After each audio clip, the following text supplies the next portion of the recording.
Olá, leitores da Bíblia, bem-vindos ao dia 205. Eu sou a Tati Camargo, do Mulheres com Fé, e juntos estamos lendo a Bíblia por completo com apenas 15 minutos por dia e mais alguns minutos adicionais para um mini estudo bíblico. Se você ainda não segue Mulheres com Fé @oficial no Instagram, faça isso hoje mesmo. E saiba que todos os áudios da leitura bíblica estão disponíveis, além do YouTube, também no podcast do Spotify.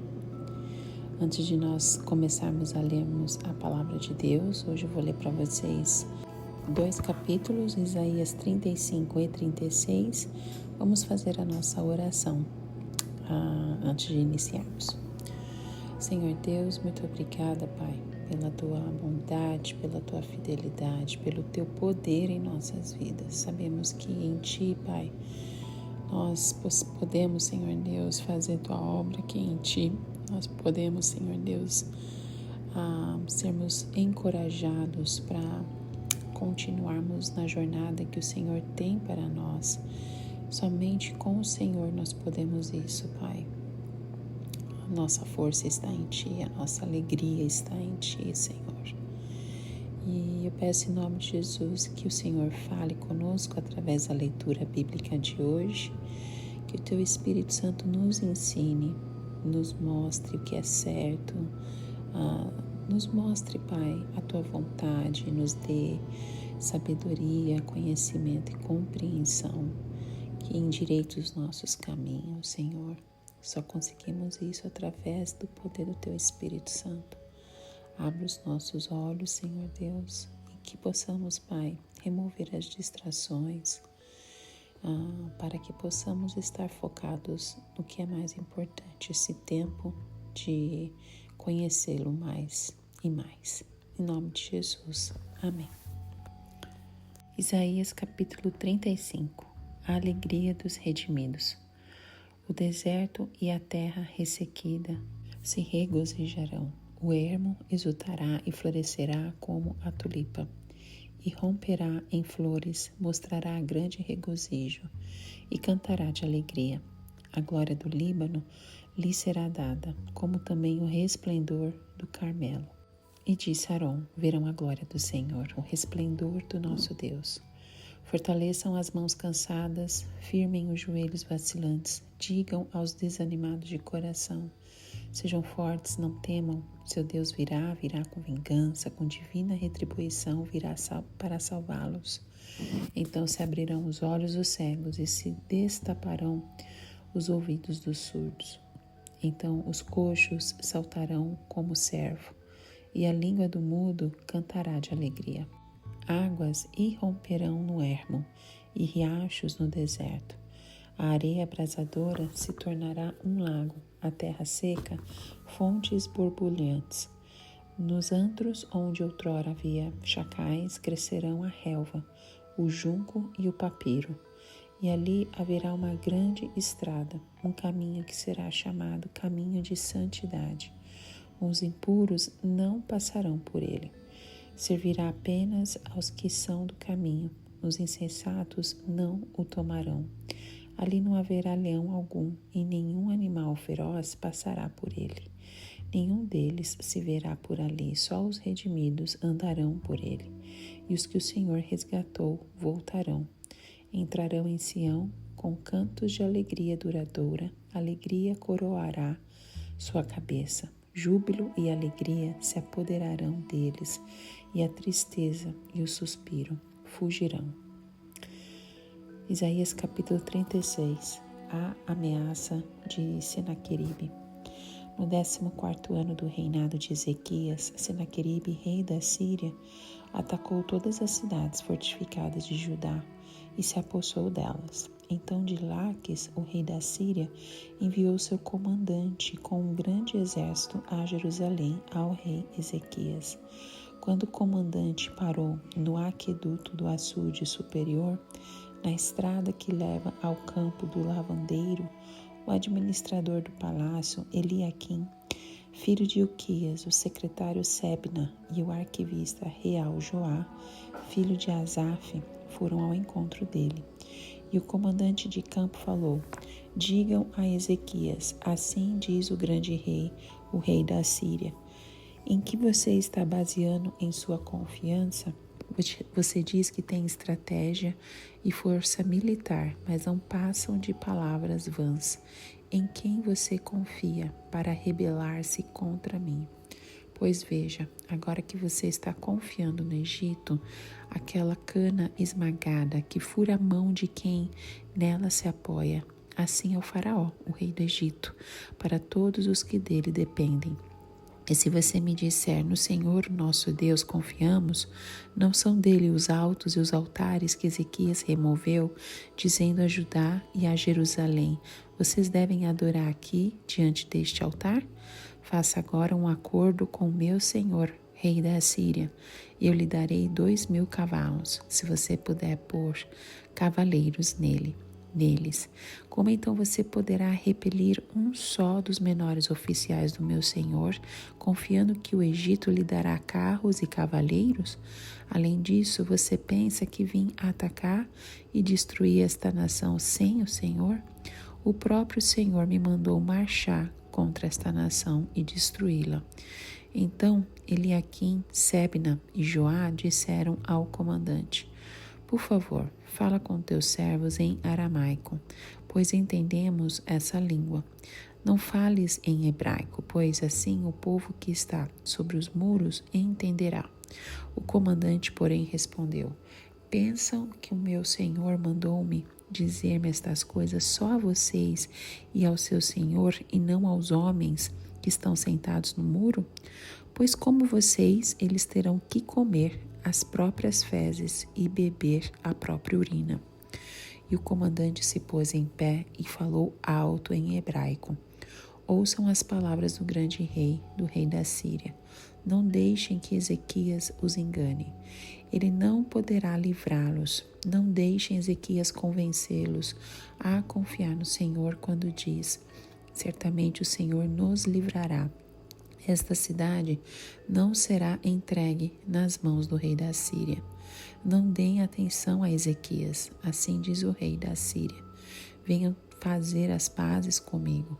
Então cada um de vocês comerá de sua própria videira e de sua própria figueira e beberá água de sua própria cisterna, até que eu os leve em uma terra como a de vocês, terra de cereal e de vinho, terra de pão e de vinhas.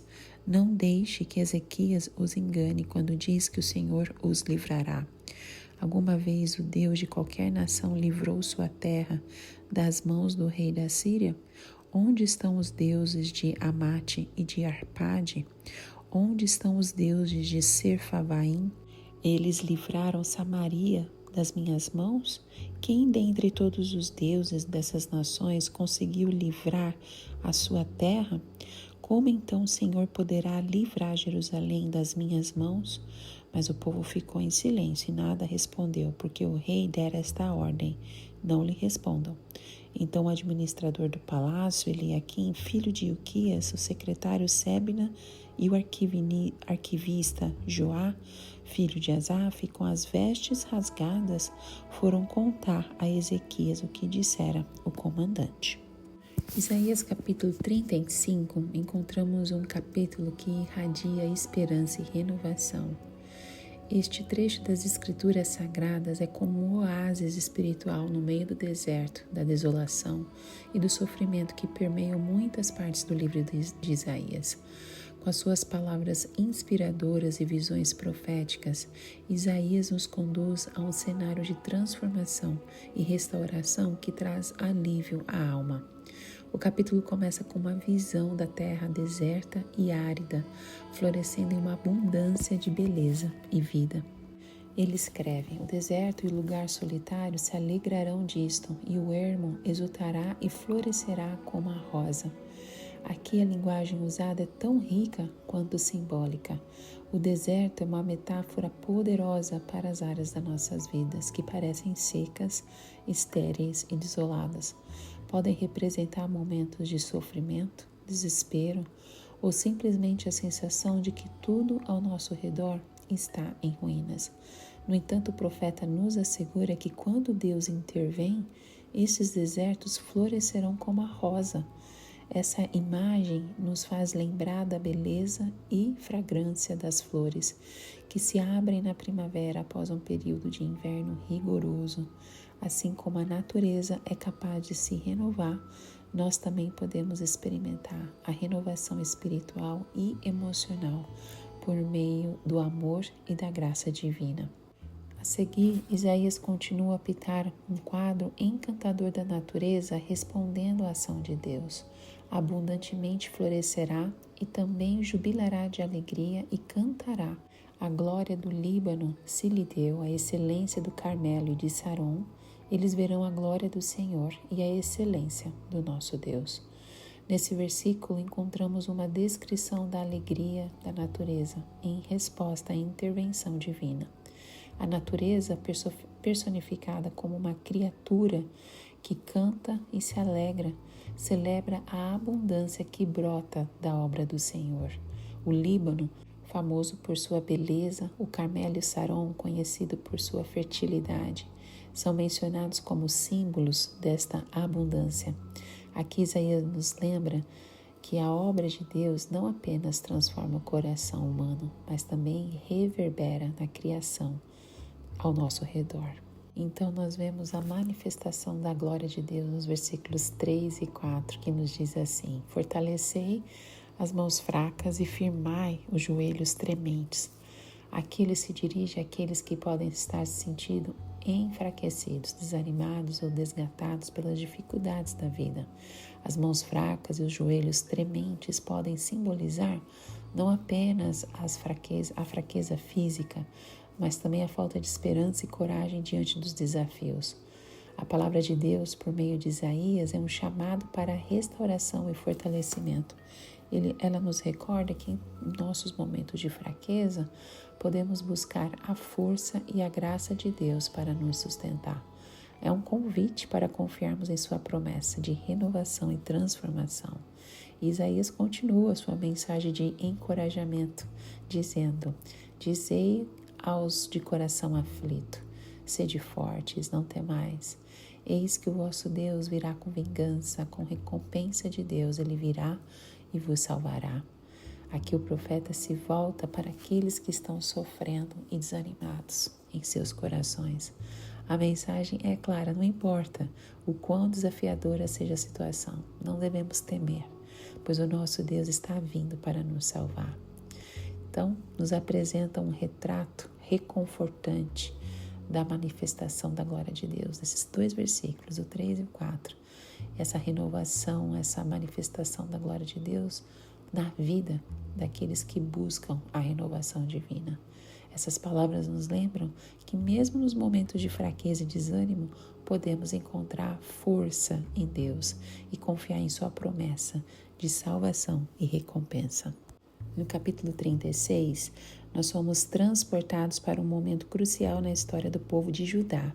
Trata-se de um capítulo que ecoa com a tensão e a intriga envolvendo personagens chaves, estratégias políticas e uma profunda lição de confiança em Deus. A cena se inicia com Senaqueribe, o rei da Síria.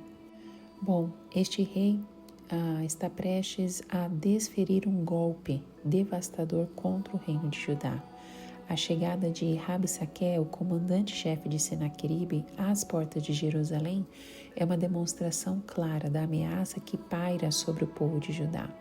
A mera presença deste emissário assírio já é o suficiente para semear o medo e a incerteza entre os habitantes da cidade. É importante notar que a Assíria era uma potência militar formidável naquela época e a sua reputação de conquistas brutais e impiedosas estava profundamente enraizada. Rabsaque, com a sua linguagem arrogante e provocativa, desafia o povo de Judá e seu rei Ezequias. Ele não hesita em questionar a fé e a confiança do povo em Deus. lançando dúvidas sobre a capacidade divina de protegê-los. Suas palavras são como flechas envenenadas, projetadas não apenas para minar a confiança do povo na liderança de Ezequias, mas também para abalar suas crenças religiosas mais profundas. Neste momento crítico, nós somos confrontados com uma série de questões importantes. Como que o povo de Judá irá responder a essa ameaça? Ezequias, o rei, será capaz de manter a calma e liderar o seu povo com sabedoria? Como que eles vão lidar com as palavras desdenhosas de Rabsaqué, que desafiam a própria essência da sua fé? Esse capítulo inicial nos ensina sobre a natureza da adversidade e dos desafios que enfrentamos em nossas próprias vidas. Assim como o povo de Judá estava diante de uma ameaça aparentemente insuperável, todos nós, em algum momento, nos deparamos com desafios que parecem esmagadores. A resposta a esses desafios, em última análise, um teste de nossa fé e confiança em Deus. Ezequias e o povo de Judá enfrentaram essa prova inicial buscando orientação divina e, em última análise, colocando a sua confiança no Senhor. Este episódio nos lembra da importância de manter nossa fé inabalável, mesmo diante das ameaças mais aterrorizantes e das palavras mais intimidantes. Depois nós vimos mais para frente Ezequias buscando a orientação de Isaías. Bom, a situação era terrível, então Ezequias toma uma decisão crucial: enviar mensageiros a Isaías, o profeta de Deus. Isso revela a profunda confiança de Ezequias não apenas em Deus, mas também na sabedoria divina que Isaías representa. Ezequias reconhece que a situação está além de suas próprias capacidades e recursos. Ele entende que a solução para esta crise não pode ser encontrada apenas nos esforços humanos, mas requer uma conexão direta com a orientação sobrenatural de Deus. Isaías responde prontamente ao chamado de Ezequias, transmitindo uma mensagem de encorajamento e confiança no poder de Deus. Ele afirma que o rei da Síria não prevalecerá contra Jerusalém e que Deus irá proteger a cidade. Esta resposta é um lembrete de que mesmo nas situações mais desafiadoras podemos encontrar consolo e segurança na palavra de Deus e na promessa de sua proteção. Depois nós vemos nos versículos 11 ao 20, Rabsaqué continua a zombar de Judá. O tom arrogante e desdenhoso de Rabsaqué não diminui à medida que ele continua a desafiar a fé e a confiança do povo de Judá em seu Deus. Ele zomba da confiança do povo, chamando-a de ilusória e inútil, comparando-a como uma muleta de cana quebrada, que não pode sustentar o peso da situação. Suas palavras são projetadas não apenas para minar a confiança do povo em Deus, mas também para semear o medo e a dúvida. Uma parte notável desse segmento é a maneira como Rabsaqué exalta os feitos da Síria e compara os seus deuses aos de Judá. Ele lista as cidades que a Síria conquistou, sugerindo que os deuses dessas cidades não puderam protegê-las. Esta estratégia visa questionar a superioridade de Deus, do Deus de Judá, e minar a fé do povo em sua proteção. Enquanto Rabsaqué continua a zombaria, é importante observar a resposta, ou melhor, a falta de resposta do povo de Judá.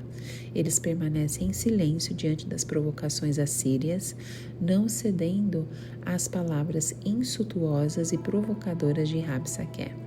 Esse silêncio pode ser interpretado de diferentes maneiras, como uma demonstração de sua fé resiliente, como um reconhecimento da futilidade de responder a insultos vazios, ou como uma estratégia para evitar provocar ainda mais o agressor. Lembrando que Rabsaqué, ele era o comandante-chefe do rei da Síria, de Senaqueribe. Porém, o povo de Judá permanece em silêncio. O cenário é tenso e as palavras de Rabsaqué são afiadas como lâminas.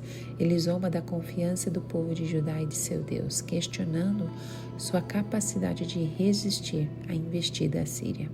No entanto, em meio a essa atmosfera carregada de tensão e desafio, o povo de Judá escolhe uma resposta notável. Eles permanecem em silêncio. Esse silêncio não é sinal de fraqueza, submissão ou falta de resposta. Pelo contrário, representa uma escolha consciente de não ceder ao jogo de palavras desdenhosas e provocadoras de Rabsaqué. É uma demonstração de força interior, autocontrole e confiança. Rabsaqué, então, o comandante-chefe da Assíria, retorna ao rei Senaqueribe e relata o que ocorreu em Jerusalém. Esta parte parece desviar a atenção das provocações anteriores e focar nas implicações da mensagem que Rabsaqué levará de volta ao seu rei. O subtítulo Relato da Devastação Assíria sugere uma possível mudança na dinâmica da história. Até esse ponto, Rabsaqué estava confiante e zombava da confiança do povo de Judá em seu Deus. No entanto, a inclusão desta seção nos deixa ansiosos para saber como Senaqueribe reagirá à resposta do povo de Judá e à mensagem de Rabsaqué. Essa reviravolta na narrativa nos convida a considerar algumas questões. Será que o relato de Rabsaqué servirá para acalmar ou inflamar a situação? Como Senaqueribe reagirá às palavras e à resistência silenciosa do povo de Judá? Essa reviravolta pode ser vista como um ponto de virada na trama, onde as consequências das ações e palavras de Rabsaqué serão reveladas. É importante notar que até esse ponto a narrativa havia se concentrado principalmente nas palavras e ações de Rabsaqué, bem como na resposta do povo de Judá. Agora a atenção se volta para o rei Senaqueribe e sua reação à situação. Rabsaqué, com a sua arrogância e provocação, pode ter colocado a Assíria em uma posição delicada, dependendo de como Senaqueribe interpretar o relato. Isso nos lembra que nossas ações e palavras podem ter repercussões que vão além do que inicialmente percebemos. Bom, descobrir como Senaqueribe vai reagir ao relato de Rabsaqué e como essa situação vai desenrolar, nós vamos encontrar mais para o final das narrativas que vamos ler ainda, nos deixando com uma sensação de expectativa e nos lembra das complexidades das relações e das consequências de nossas ações e palavras, tanto em cenário mundial, no caso aqui das nações, né, e quanto em nossas vidas pessoais. É uma lembrança que cada ação, por menor que seja, pode desencadear uma série de eventos em que a sabedoria e a ponderação são essenciais ao lidar com situações delicadas e desafiadoras. Amém? Que Deus continue nos ensinando sobre sua palavra e te vejo no próximo áudio. Tchau, tchau.